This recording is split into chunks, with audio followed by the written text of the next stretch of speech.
Hello, everybody. Happy Halloween. Welcome to a nice little treat. No tricks here.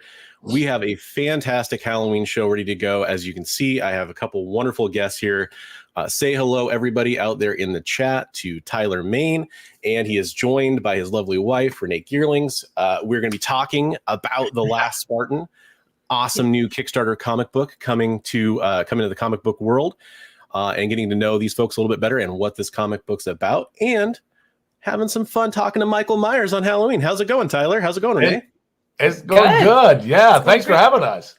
Oh, thanks for being here. It's a treat. I mean, when the timing was starting to line up, and we were talking about talking on the show, and then we were talking on Halloween. I mean, it's the best thing I could ever hope for. This is amazing. So thank you so much.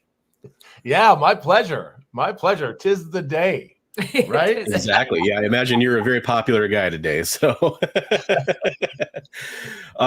so for those that may not be familiar, we're talking about Halloween. We're talking about this gentleman being Michael Myers. Tyler Main is a former wrestler, an actor, and he's now going to be a comic book creator as well.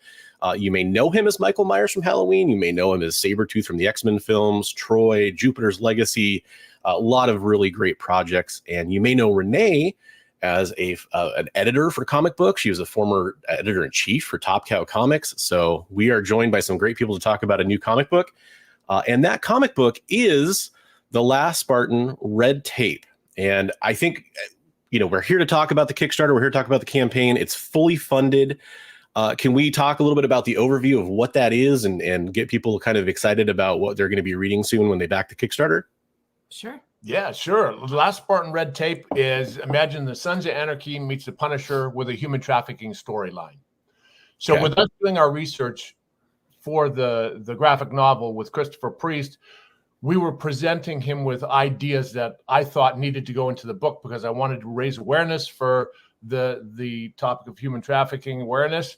And we present Christopher with articles and he'd be like, there's no way that's really happening. And then we'd show him the article and he'd go, wow, that's going in the book, So, but it's based on a novel by John Saunders, a good friend of mine. We had the book come across our desk 15 years ago or so, and we wanted to update it and modernize the story because, you've got the internet involved nowadays and you've got so many other aspects to it. So that's what we kind of did. We sat down. We did. It was a 2.5-year writing process with Christopher Priest, and getting the book together and figuring out where we wanted to be with this book. That's awesome. The story is about an ex-motorcycle enforcer who gets a call that he's on parole, but he needs to break his parole to do one last favor, one last mission. And his friend's granddaughter has gone missing in the world of human trafficking and has disappeared somewhere into Atlanta. And so he has to go to perform this last mission in Atlanta. And, like Tyler said, human trafficking is, it's blown up in social awareness. But in our opinion, I think we need to do a lot more to spread the word domestically as well as internationally. And this book was really fun to write with Christopher Priest because there are a lot of themes of honor and redemption. He is one of the Last Spartans, which was a motorcycle club who followed the ways of the Spartans. And he sees omens from the gods that send him onto his missions and lead him down the road. And along the way, he encounters a undercover decoy named Amanda Harper, who is a little spitfire. She's awesome. And she's grown a little tired with the bureaucracy that gets in the way of her being able to save more girls. Right. She feels like she is, she's ready to go, but she keeps being held back. And so Frank is a little bit of her way to cut through the red tape, as it were. So together they take on an international cartel who's doing a lot of domestic human trafficking here in Atlanta as well. Okay. So yeah, I mean, one of the things that stuck out to me, look, I'll be honest, there's a lot of these Kickstarters that come up and and now we're seeing more and more. We're seeing some celebrities get involved in some of these comic books and Kickstarters, which I think is a really cool thing. It brings more attention to comic books. But sometimes, you see the synopsis and you're like, it seems a little thin, or it's kind of obvious, or something like that. But when you're talking about a story like this, you actually have something that is a very serious issue, something that I think a lot of people, like you said, the awareness is starting to be raised a little bit more. And it's something that's on people's minds, and it's a real topic. And then you get to combine it with something that I think is really a fun type of story, which is kind of that vigilante justice, righteous warrior style of story, which is, things like John Wick make really popular. And that's a lot of other films and comics and stuff before that as well, of course. So I think you have a really interesting idea here. It's a really cool concept. You're bringing that was one of the fun things to talk to Christopher Priest about, that we kept looking at some of these tropes that you normally get in these redemption style one last mission book. And how can we take that and how can we turn it on its head? So it's not exactly what people are going to expect coming out of this. There are a lot of surprises in the book, which is really fun when you're writing it, but it also does make it sometimes hard to give the full pitch for the book, because there's so many things that are revealed that you can't talk about. You can't talk about spoilers. But right. Christopher is so smart, right? First of all, we really wanted his voice on this book. He's so smart. He's so socially conscious. He's constantly looking for, like we were saying, the things that people are going to be like, oh, I know how this story ends. You don't.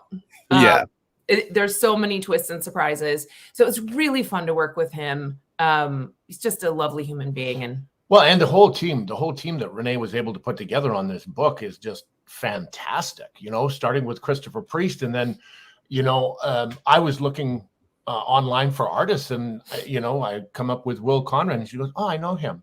I'll give him a call, and then, Jimbo Salgado, Michael Montenat, and then, of course, Marc Silvestri, her very first boss in the comic industry, comes through with this amazing cover. I was like, I'm just blown away. The team that she's put together is fantastic. And we have an alternate cover by Sia Ohm, who I've known for years. She actually used to send me art for Fathom, and that was kind of, I think, what got her started.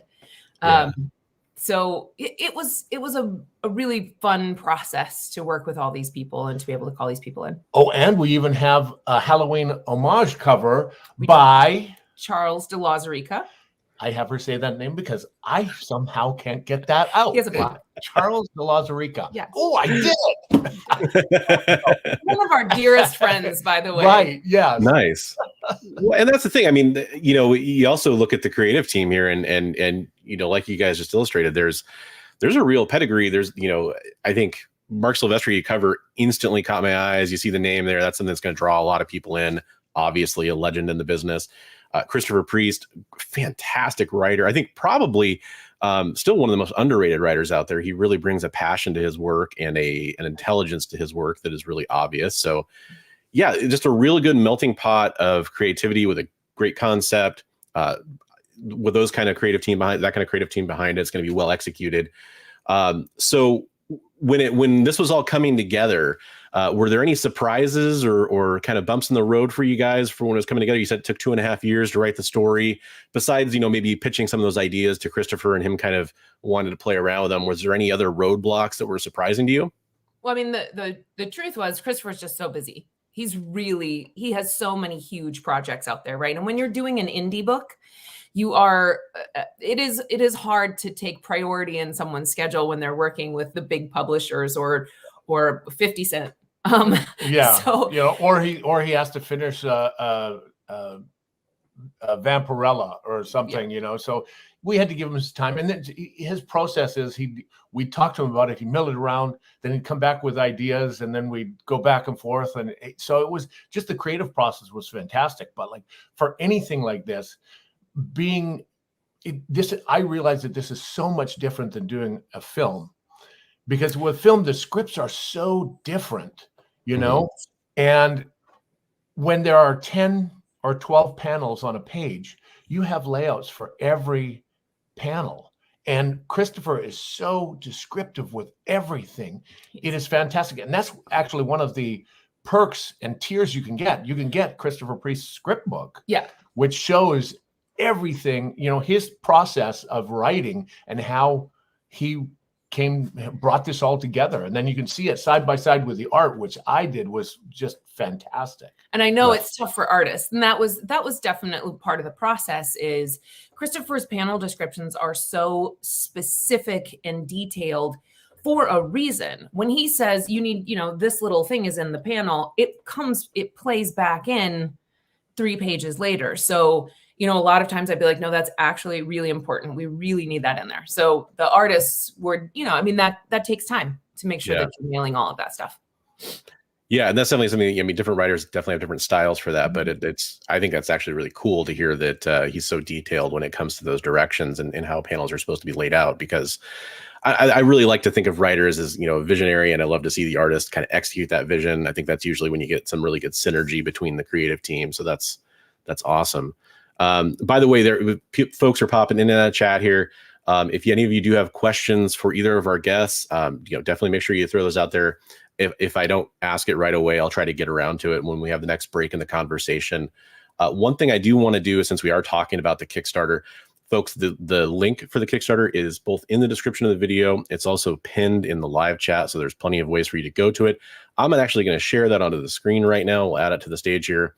And you can see the link, the page for the Kickstarter here. Again, it's the Last Spartan Red Tape, and it is fully funded. So, sometimes there's that whole hesitancy to back a project because you're like, well, is it even going to get backed? This is already backed. So right now, what we're, kind of asking you to do here is to get on board so you can actually read the story when it comes out and get the comic books in your hand because it is coming out. It is backed. So when we talk about Kickstarters, there's always, fun with the different tiers and the different add-ons. Since this is already backed and people don't have to worry about whether or not it's going to come out, do you want to talk about any of the specific tiers or add-ons that are interesting to you guys or you think people should know about? Sure. I mean, I'm a huge fan of the script book because I think anyone who enjoys comic books, you get the final process, and the book that you write is always filtered through artists, right? Through another artist's vision, regardless of how close they stick to the original script. But I think it's always amazing to read the artist's original script and his original vision so that you can see what his intention was and what the amalgamation of his ideas and the artists were. So I love the script book. Yep. And that is included in the Ultimate Edition, which is leather-bound foil, bookmark, slipcase, all the bells and whistles, painted edges, all that stuff. So they're actually bound together in the oversized leather book. Oh, nice. And there's another tier, the Coffee and Comics tier, is we teamed up with deliverfund.org, where you get 12 ounces of their coffee plus the graphic novel. The funds for the coffee are going to help human trafficking awareness organization deliverfund.org and help law enforcement put an end to human trafficking in America and around the world. So there is a great one to pick also. Yep. But there are all the tiers, whatever. There's also the Halloween homage. I think this is really cool. And then there's this, which is in the Ultimate Bundle. I'm doing it backwards. I have to get the... Yeah, I think the stand is really cool. The stand is very cool. Yeah. And I was also going to point out before we moved on too far, the Seth Adams cover on this script book is really nice too. Like, can we talk about Seth Adams? Because Seth and I knew each other way back. We did a short film, a Chapman University short thesis film back in 2006. We played detectives together, and there are a lot of times when you're working in film or on films or doing plays or whatever, you'll meet someone and you'll never talk again. And Seth and I made a pact that we would stay in touch. When we were doing the film, he found out that I was at that time working for Top Cow, and he got really excited because he was a huge comic book fan and he loved Marc's art. He loved, comics. He brought his portfolio and we talked about it. And he said, well, I'm not really drawing anymore. And I said, you should. If you're creative, get back to the table. Don't worry about anything. Just draw. Just get back to drawing. And whether, saying that had anything to do with him actually doing it, but over the years we've stayed in touch. He came and did table reads. I think he read your part in Penance Lane, which was a feature film we did. And we've remained friends. He lives in Singapore now, and watch him skyrocket with his art, and he's just doing great work. That was another super feel for me to be able to ask him to come and do a cover for our book. And I just loved the image he came up with. I thought it was so indicative of everything in the book. I love it. He knocked it out of the park. I mean, the colors, the symbolism, the theme of it, it's fantastic. Yeah.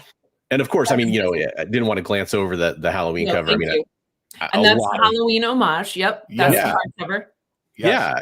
Of course, a lot of fans of Tyler's are going to really enjoy that one as well. That's a really special edition as well. It's also nice because we were able to amalgamate all three of the artists' work into the composite of that design and the skull. So that's cool.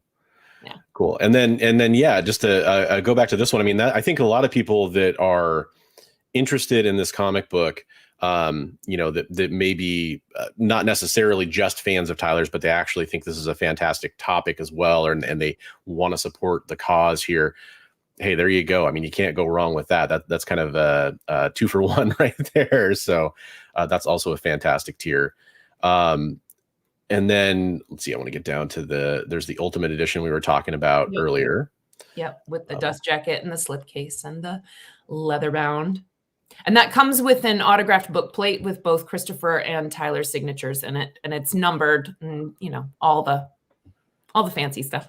Yeah, limited to 750 copies too, so it's also just a limited edition, which is something that's going to draw a lot of people in. Yeah. And then there are some really cool kind of massive tiers here at the end too. That tier includes a foil. We're doing an unlimited run of the Sia Ohm #1 of it's the fantasy cover. Sia and I worked up a it's a Frazetta style homage. It's there's a character in there that he's idealized forever, and so it's a kind of a stylistically different cover, but I think it's beautiful. She hand watercolored it. We have the original art. It's gorgeous. We're doing a foil of that for the chapter 1, but then we're also doing an extremely limited holofoil cover, limited variant of the Marc Silvestri for chapter 1, which I grew up in Top Cow, so I love all things holofoil and shiny. Oh yeah, and it's all back right now, right? Like I love it. I'm so happy. Nothing makes me happier. Now I just want chromium. I need chromium next. That's my next thing. And then we have the Maniac bundle. I love that. We were just thinking, what can we throw out there that would just be so out there that it could be something pretty cool. So I hope, maybe 5 or 7 people get together and pick this tier up. That'd be kind of cool. But and they lay claim to Tyler for the day. Tyler takes him out for dinner and brings them their bundle. And so cool. I just wanted something over the top. Yeah. No, that is fantastic. That's definitely a fun experience. I love the image, just let's eat, all of it. It's great. And I was happy to see this too. I think this is really smart. I know I deal with a few retailers pretty regularly. This is a really cool tier. If you're looking to carry this, if you want to make sure you get multiple copies to sell for your stores or for your online storefronts or whatever, you do have the retailer tiers in here as well, which is really fantastic. I'm glad to see that. And then the add-on items. There's some really cool ones too. I mean, jumps right out at me. We got the holiday hello there. That's fantastic. Yeah.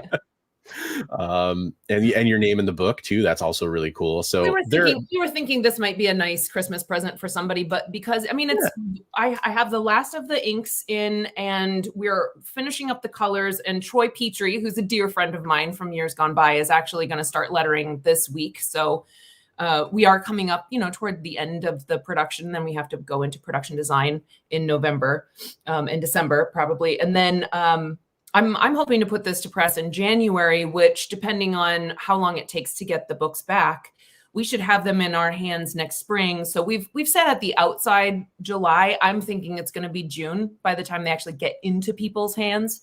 But we thought that would be fun for Christmas because if you Tyler can call your loved one, and if you want to get it for someone for Christmas, I'll tell them exactly what's coming in a grumpy Santa voice. We'll just do his Santa, but I felt we should warn people that his Santa is a little grumpy. A little bit more, maybe a little more on the Krampus side. Yeah. Right. Yo, from Mexico. What's up, Burger? Hey, Ferdbird, what's up? I did want to mention Ronnie had a comment in here earlier. He said, this is an awesome show. Will back Kickstarter if available. Guess what, Ronnie? It is available right now. Go ahead and hit that link in the live chat. Or if you prefer to hit the link in the description, you can do that as well. We're reviewing it right now, and it is still going. You still have about 2 weeks left to back this project, but why wait? You could do it now. If you need to wait for payday, you got a couple paydays between now and then. Hopefully, you can check it out as well. And he's a huge fan. That's awesome. That's awesome. Oh, thank you. I appreciate that, brother. And then I did want to talk. This is also something that, obviously very important with Kickstarters, the stretch goals, and we're getting pretty close to that second stretch goal. The first one, you got the digital wallpaper, which is the Silvestri cover as a background. That's really cool. And then we're getting close to the bookmark and the flashback digital wallpaper. So should hit that pretty soon. The Leary piece is gorgeous. We actually have a lot of amazing pinups, covers, artwork. And Tyler's, for the retailer tiers, we actually have tiers where they could have their own cover, because we have some beautiful, beautiful artwork that we could definitely, I would love to see it be a cover, but you don't want to give people too much decision fatigue, when they come in 20 different covers. But we definitely, for those retailer tiers, we have some great art if anybody like their own cover. Oh, that's super smart too, because the variant cover thing, it's a big part of comic books right now. But you're right, like especially when you're looking at a Kickstarter, and I can think of a couple I won't name, but you dive into them and it's almost like, man, it's that paralysis of decision, right? Like you got too many options and you don't really know which one to go with. But to know that there's options, that's awesome. And especially retailers might hop on it knowing that like, oh, we might be the only retailer that has that cover on our book. That could be really amazing as well. And there's also a retailer tier where I would come and appear in their store and do a signing. Oh, wow. Okay. Yeah. That is a heck of a bargain right there. Absolutely. I mean, that's something that's going to be huge, I think, for a lot of retailers, because I mean, there you're talking about guaranteed business coming in for the books. I mean, people will be aware of what's going on, the publicity. I mean, that's a win-win right there. Yes.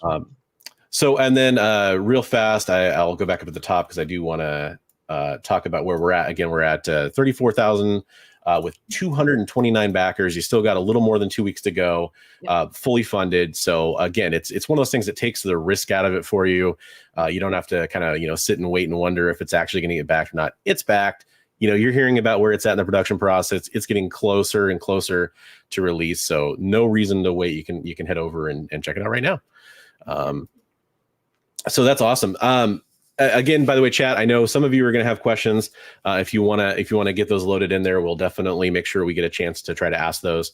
When it comes to the actual story, when it comes to the theme, I did have a couple questions. One of them is about so the character who is being seeing visions from the gods.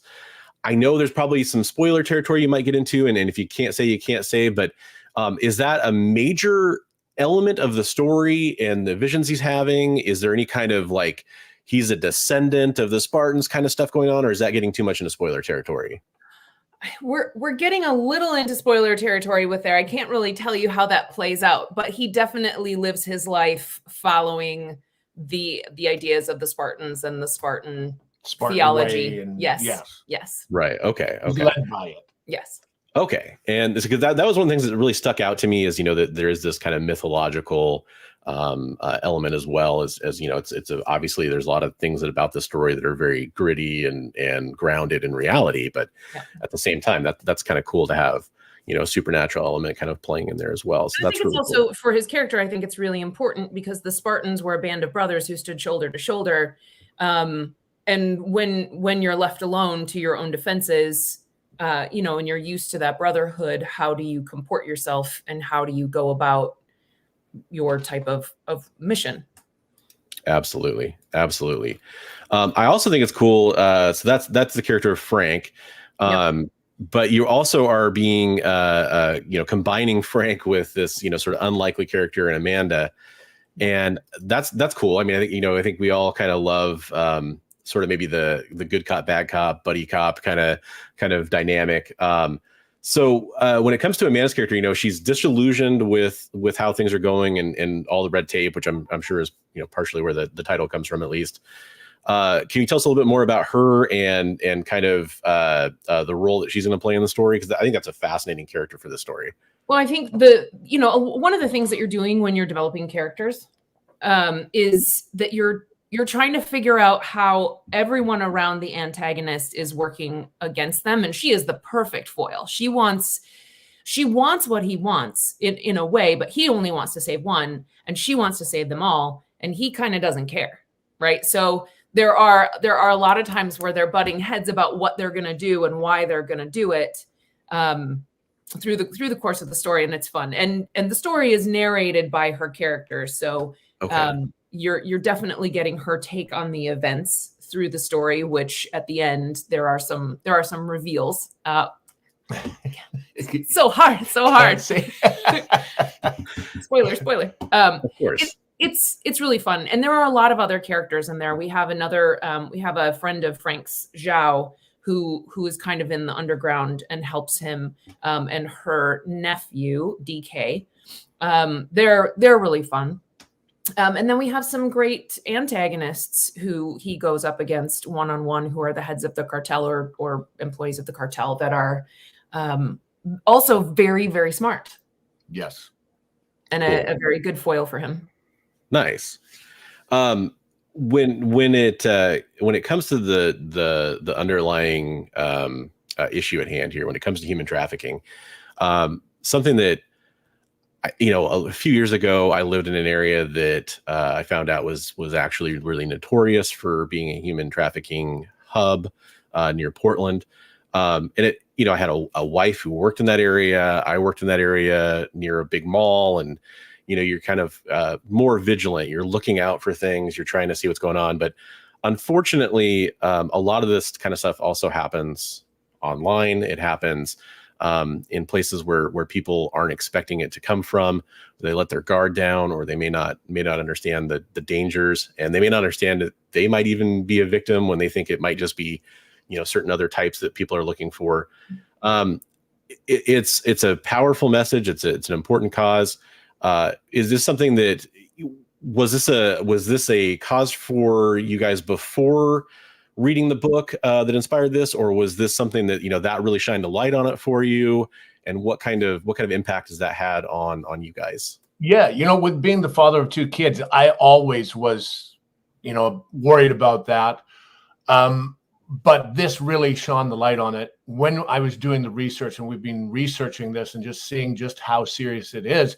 And with my interactions with the fans at the conventions, and just seeing how it has affected them, whether they're a first responder and thanking me for bringing awareness to this, because it is a very serious topic, to even talking to psychologists who are dealing with the aftermath of what has happened to these victims, and then even talking to some of the people. Like one gentleman said his niece was just about trafficked, and she was drugged in a bar, and two guys were trying to take her out the back door. Luckily, a bouncer noticed and stopped them, and the police were able to backtrack their steps and found 3 other women drugged and chained in a hotel getting ready to be trafficked. So, people think it's not around. It's in every city, every part of the United States,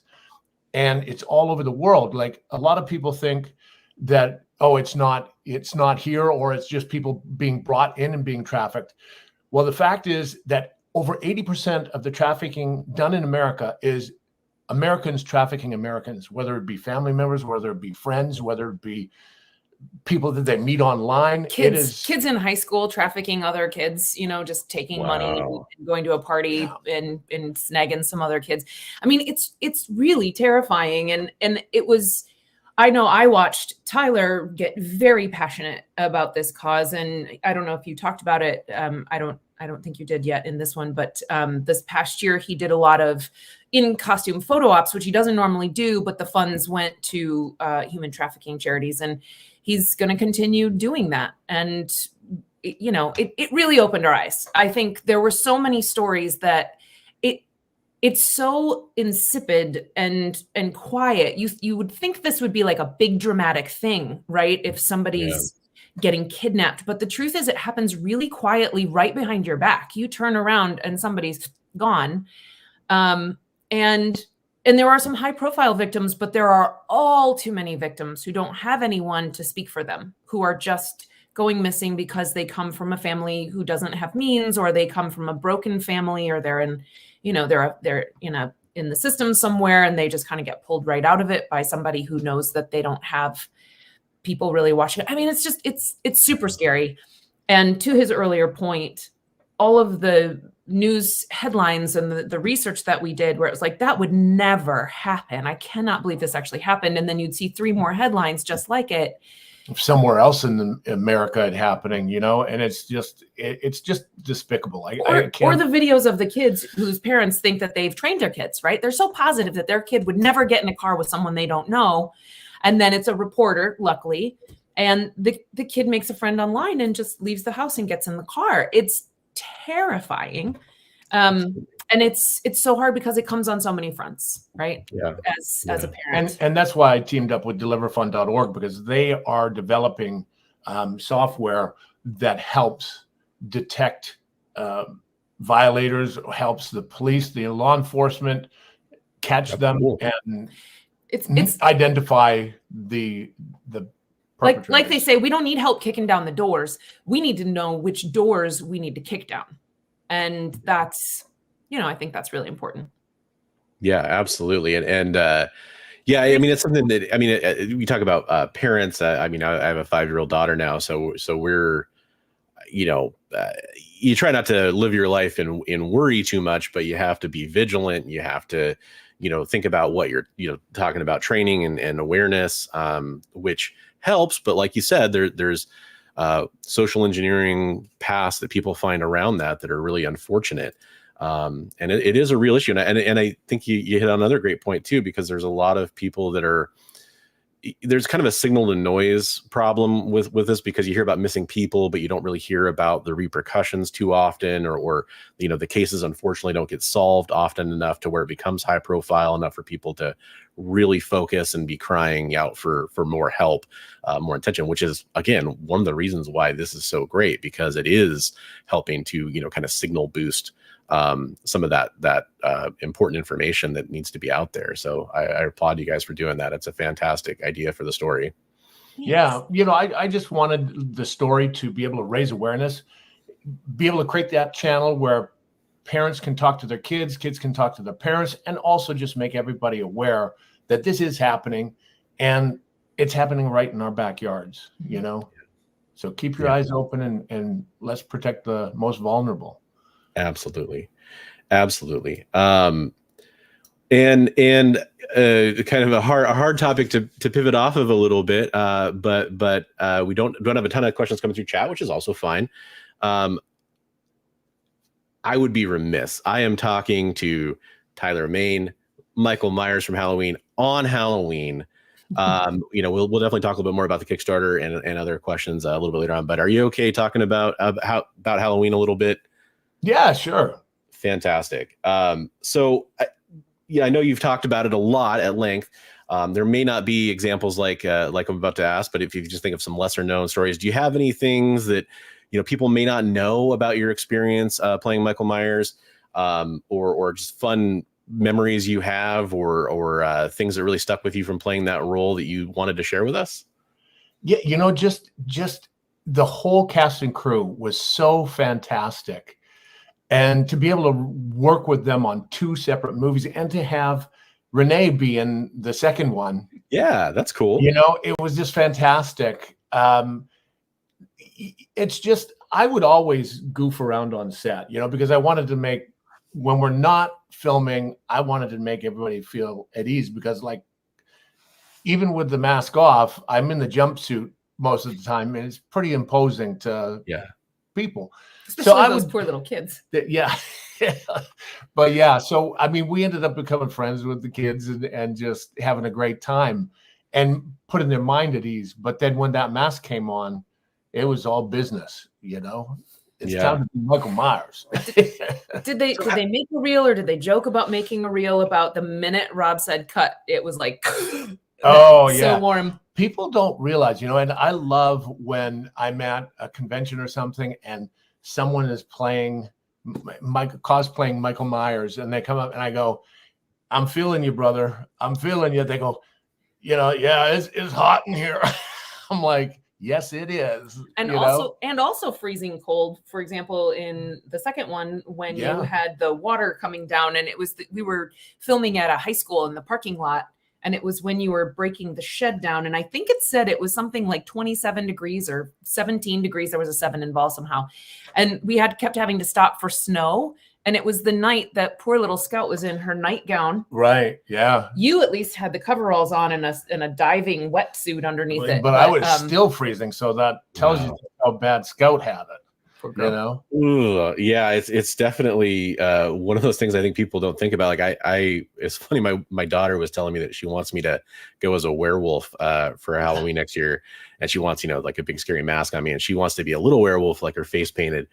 And I was like, yeah, I can do that for a little while, but I'm you know, I got the facial hair, and I'm a big guy, I get hot, you know, like that. I wanted to like get like a cooling vest and like run a little tube up into the mask. The beard does help with the mask, though, right? Didn't the beard help?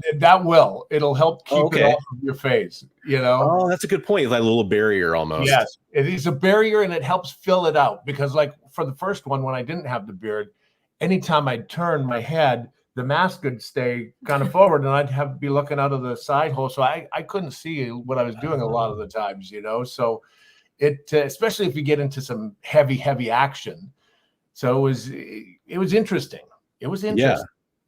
Yeah, I bet. So one thing that I had to ask, big Rob Zombie fan myself, you know, I was lucky enough to get to see him in concert and really enjoyed that experience, and just love his music, and his films are really fun to watch. What was it like working with Rob Zombie, getting to know him? You know, you've worked with a lot of different directors. Like, how was he as a director? Any cool stories you want to tell us about Rob Zombie? Yeah, you know, the very first time I met Rob was on set of Devil's Rejects. And the sound guys were playing one of his videos where, you know, he's whipping his hair around, the dreadlocks are flying. And I'm like, and I look over and I see Rob sitting in the director's chair, and he's just sitting there like this. Yeah, what if we try move? Okay, yeah. And I'm like, and I was looking back and forth, and the guys go, right? It's crazy. It was like 2 sides of them. But working with Rob was so fantastic. I mean, he understands, because as you say, he is an entertainer himself. You know, we've gone and seen him in concert, and I'm like, I would be on the ground crying after halfway through the first song with the amount he moves around the stage. Yeah. It's like, he puts on one hell of a show, and it's just amazing to watch that, you know? So but he gets it. Yeah. You know, he's been doing his own music videos all the way back in the day. So that's kind of how he transitioned into doing the films. I mean, I don't think anyone's surprised, but he's a brilliant human being. He's so smart and so thoughtful, and so much attention to detail. Yeah. He's just a nice person. You know, I remember when we went to his concert and we were getting walked backstage somewhere, and all of a sudden the head kind of pops around the corner and he's like, "Hey guys," you know? And then 5 minutes later you see him and he's like, "Whoa." Yeah. Well, I think it's a sign of a really great performer and a great talented creative as well. They're able to kind of, you know, be in these different modes. One thing that makes me think about, you know, we talked about the mask a second ago. You've now played, Tyler, a lot of characters who were in either pretty heavy makeup or full makeup or special effects, style costuming. First big role, at least I know, was Sabretooth, which you still had obviously a lot of stuff going on there, yes. but less than some of the other stuff you've done, like in Jupiter's Legacy and Doom Patrol, stuff like that, where you're wearing a lot more. I'm curious, I know we hear actors talk about being in that heavy type of costuming and the prosthetics and all that kind of stuff pretty often. This might be kind of a different question. Does it ever get to you or bother you that you are asked to play those kinds of roles? Like, would you prefer to be asked to play some roles now where you're a handsome guy? Would you want to, maybe show your face off a little bit more? Or do you enjoy getting into those characters? Do you enjoy being, kind of in that role as those characters that way? Or is it a little bit of both? What do you prefer? Yeah, it's a little bit of both. Like that's exactly why we started Main Entertainment, so that we could branch out and do other projects to show the other side of me, like the Compound Fracture and Penance Lane. And now we're doing the Last Spartan Red Tape. If it's successful on the Kickstarter, I'm hoping that we can turn it into a TV series and keep raising awareness for this topic. So please, everybody, go out, grab a book. To that end, Christopher, the assignment was 110 pages. Mm-hmm. Christopher built the world out with so many characters that he delivered 160 and said, this is so much, right? And so we did actually work with it, but the world he's built is so big. There's so many more stories to tell. It's definitely rife for more mining. Yeah, but to finish answering your question, the second side is, I love those characters. Like when I read Jupiter's Legacy, I was like, oh yes, I have to do this character. It was so much prosthetics, like 8 pieces glued onto my head and face. My whole body was covered except for my lips. That was the only thing that was, and when you get into makeup like that, it takes 3.5 hours to get into that makeup. And then the clock starts ticking, So after probably the first or second day, they realized, hey, we got to get him on set and use him before he's just drained and exhausted. Because that's heavy carrying that around, and you're sweating the whole time in it. But that by far is my favorite character to date. Oh, really? Okay. So that's Black Star, right? Black Star. Well, and I also thought what they did with the prosthetics, with all the different pieces, you still were able to emote and use your face and gesticulate with your face. I loved that performance. You know what? Jupiter's Legacy, like, I know we got to be a little careful probably here getting into some topics about this, but some streaming providers are really, they need to be smarter about their IPs they're bringing to the screen. And that show definitely should not have ended as early as it did. I know, maybe it kind of had some issues when it first came out, but I know a lot of people were talking about that show. And I think a lot of people maybe kind of came to it a little bit later on when it was airing, or when it was on its run on Netflix. But it's just one of those shows that I really wish we'd seen more of, because there's a lot more story to tell there. So, hey, who knows? Maybe someday, right? You never know. You never know in this business. Yeah. So.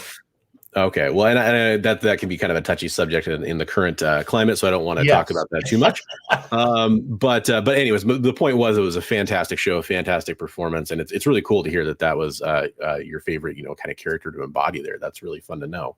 Yeah, he's just such a rich character. He's just evil to the core, but then he had a side to him that was just, I just loved playing that, Yeah. That's cool. A wicked twinkle in his eye. Yeah, that does sound like kind of almost a theme here with some of the characters, and it's definitely one for the next character I want to talk about, which this is, out of everything, I love a lot of this work that we talked about, but out of everything, I am a massive X-Men fan. I got the Wolverine shirt on here.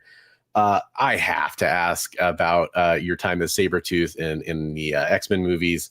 That it was so cool. I mean, as a kid, I think people forget now because we've been spoiled with all the big superhero comic book movies. But there was a time where we didn't always get those, we didn't think X-Men were going to come to the big screen, and they did. And, early on, we get to see Wolverine fighting Sabretooth. What was that like for you? I know you're a fan of comics. Were you a fan of X-Men before that movie, or was it something that was kind of new to you? What was it portraying that character like for you? Yeah, I was a fan of the cartoon. I'd watched the cartoon and stuff like that. I didn't have any of the X-Men comics, but then I went and did my research, and first thing I did was went down to a comic shop in the Valley in Los Angeles and said, "Hey, I want Sabretooth comics," and I've got my stack of them. And you still have those, don't you? I do, yes. Yeah. And just going through and seeing how the character was, and just being able to develop that character. I wish they would have done more with the character, but I understand that it was the first thing to re-establish everybody in the whole world and all of that and in the universe. So I'm just glad to have been a part of it. Yeah. And so one question I really had to ask, I think it's something that a lot of people have memories of, is that kind of fight in the snow. You got to spend a lot of time on set with Hugh Jackman, I'm sure, as your characters faced off quite a bit. Can you tell us anything about Hugh Jackman on set, like what he's like, or any of that kind of stuff, real fast? Hugh is such a sweetheart. That was his first thing. He was coming in and replacing Dougray Scott. So, and he didn't even know what he was getting into. And I can't remember what the first scenes we were doing together, but he was like, wow, this is going to be big. So, but I remember on the snow scene was crazy. It was the coldest day of the year in Canada, in Pickering, and the snow wasn't quite right. So they were blowing snow at me in that snowstorm, but it wasn't snow. It was potato flakes. So after every take, I would be spitting out mouthfuls of mashed potatoes, but it looked so cool on screen, and it was fantastic. Yeah. 360 Comics says, I don't know, I'd rather hear about David Spade. Yes. It was funny.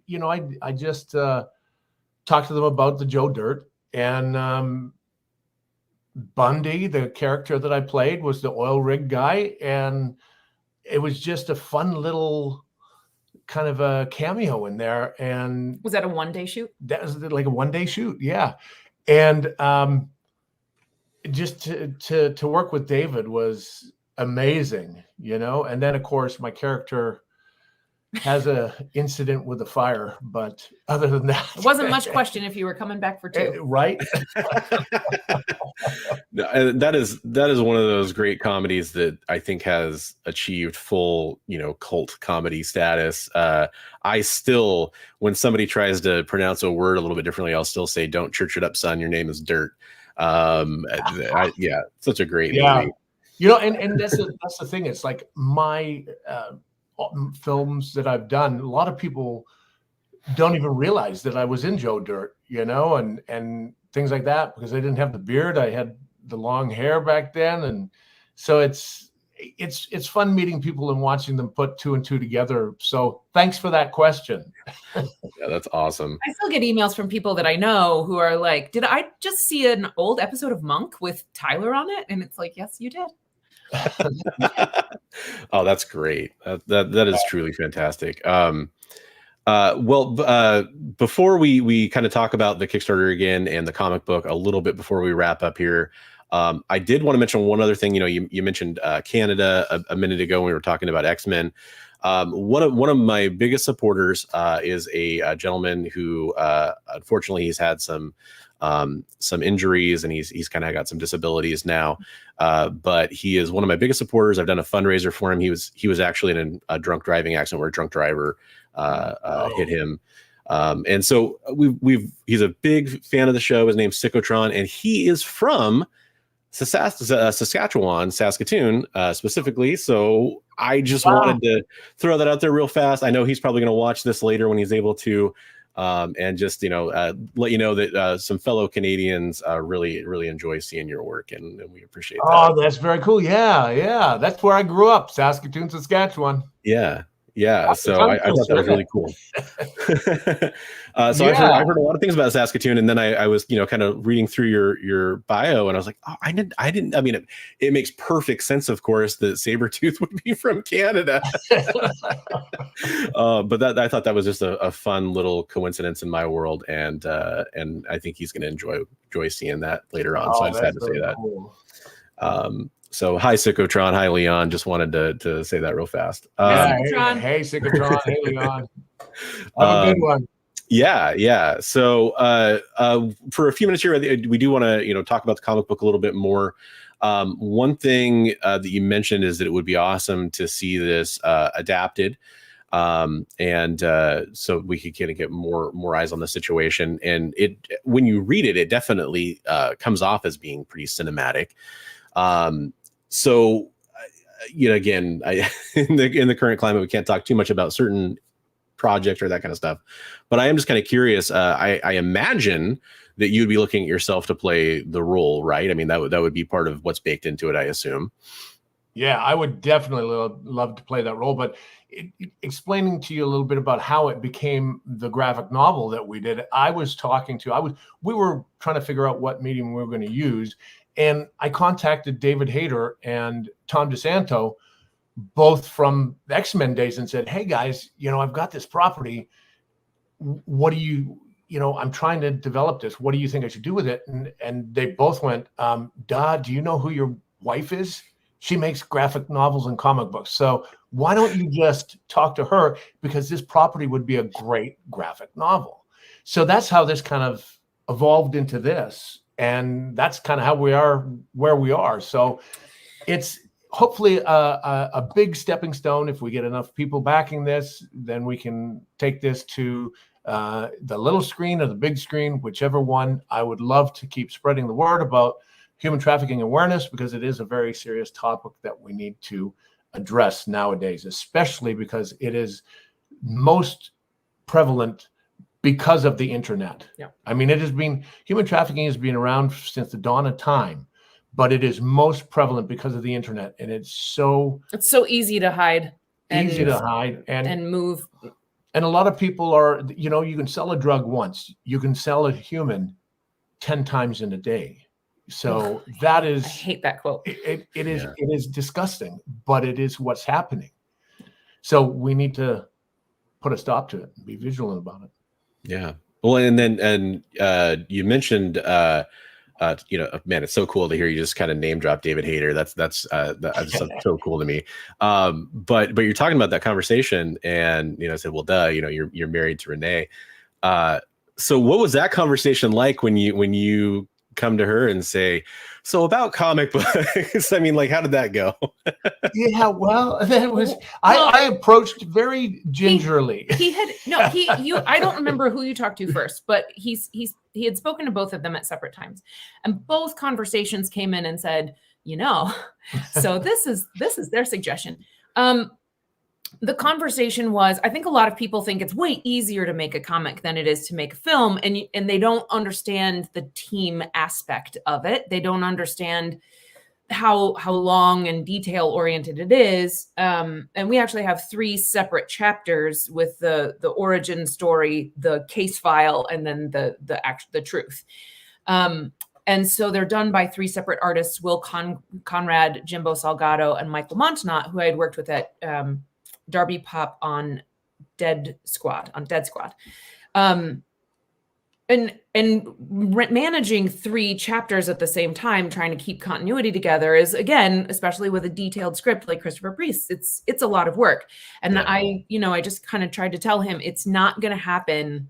You're not going to have a comic book this time next year. It's just not. That was years ago. And I think for him, it was a lot of a learning process, because he's heard me talk about my job for all these years, and he's read the products that I've put out. I never understood the process. Like when, as a husband and wife, you talk about your issues, and with her other books and stuff, I'm like, oh, And then now I'm living it firsthand, and I'm like, wow, there is a little bit of this.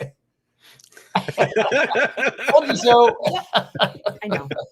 Well, but that's got to be, I mean, just thinking about, I'm thinking about my wife, and if we collaborate on something that we had a shared experience now on something that was one of our backgrounds, that's got to be like a cool bonding experience too, to finally be, working on something that has been, obviously, Renae, your career. So that's got to be a really cool experience, right? Like working together on something for the first time that's like this. I imagine that's really fun. Yeah, this is our third project together. We actually produced 2 features.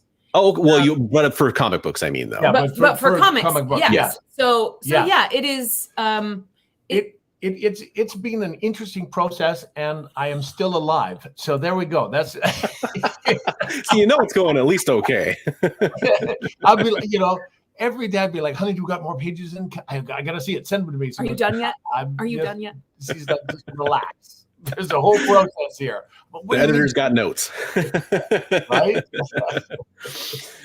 So folks, if you did just join in, I know some people are probably hopping in and out, getting ready for their holiday plans for Halloween here.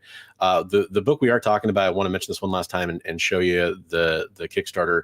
This is The Last Spartan, Red Tape. It's a very fascinating story. Kind of a calling to kind of rise up and save this girl who's involved in human trafficking, and the unlikely associate he meets along the way. So definitely something that I recommend checking out. I'm excited for it. I'm definitely going to be backing it because I want to check out the story when it comes out. I think that this is a story that we'll be hearing about for a long time after it comes out. So I think it has a lot of potential, like they're saying, to be adapted to the small screen or the big screen.